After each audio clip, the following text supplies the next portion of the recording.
ngerti dia.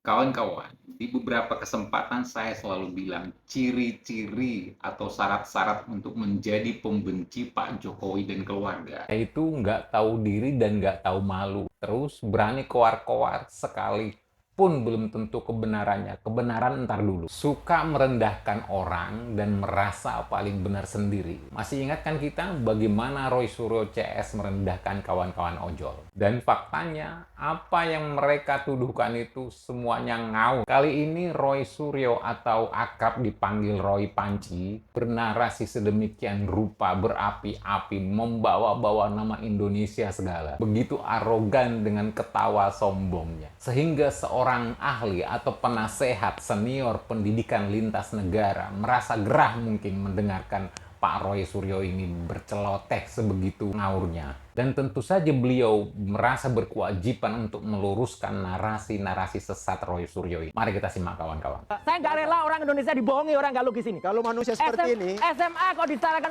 universitas. Logika mana ini loh? saya serahkan ijazah dari UTS itu hanya UTS itu perguruan tinggi atau Ya, enggak? sekarang tanya, kenapa Dikdasmen hanya Gitu aja nggak mengakui? bisa jawab. Tahu arti universitas nggak? Anda yang nggak ngerti. Lah iya tahu arti universitas nggak? Lah, Nggak ngerti dia. Nah, gini. Ya, sebetulnya saya ogah ya ikut-ikutan komen dalam isu ijazah palsu karena ini jelas ranah politis. Tapi ketika Pak Roy Suryo mempertanyakan ini logikanya di mana, dan ini kebetulan memang ranah saya merasa perlu meluruskan. Karena penyesatan yang dikampanyekan terus-terusan itu lama-lama menjadi seolah kebenaran. Saya sudah 24 tahun berkecimpung di dunia pendidikan internasional dan saat ini menjadi penasehat senior pendidikan lintas negara atau istilahnya transnational education. Sebelumnya saya juga pernah bekerja 9 tahun di Universitas Australia. Begini jelasinnya Pak Roy ya, ijazah SMA Indonesia ataupun negara lain tidak selalu diakui setara dengan SMA di Australia. Karena itu banyak universitas di sana membuka jalur pathway program, semacam matrikulasi yang disebut foundation. Program ini setara dengan kelas 12 di Indonesia. Contohnya University of Melbourne punya Trinity College yang menawarkan foundation. UTS, University of Technology Sydney, punya program foundation yang dikelola oleh InSearch. InSearch memang bukan universitas, tapi pathway menuju universitas. Dalam praktiknya, banyak siswa Indonesia yang bahkan selesai kelas 11 itu langsung berangkat ke InSearch. Dan mereka memang bisa diterima. Bahkan untuk siswa dengan kurikulum Cambridge, setelah lulus O-Level setara kelas 10 di sini, itu juga bisa langsung masuk ke InSearch, kemudian ke UTS University ya. Program foundation ini bukan hanya diakui oleh UTS, tapi juga jadi jalur masuk yang diakui sejumlah universitas lain, bahkan di luar Australia. Misalnya MDIS di Singapura yang diambil oleh Mas Gibran. Itu juga menerima siswa dengan menempuh jalur foundation ini. Jadi, kalau memang mau mencari kebenaran, nggak sulit kok.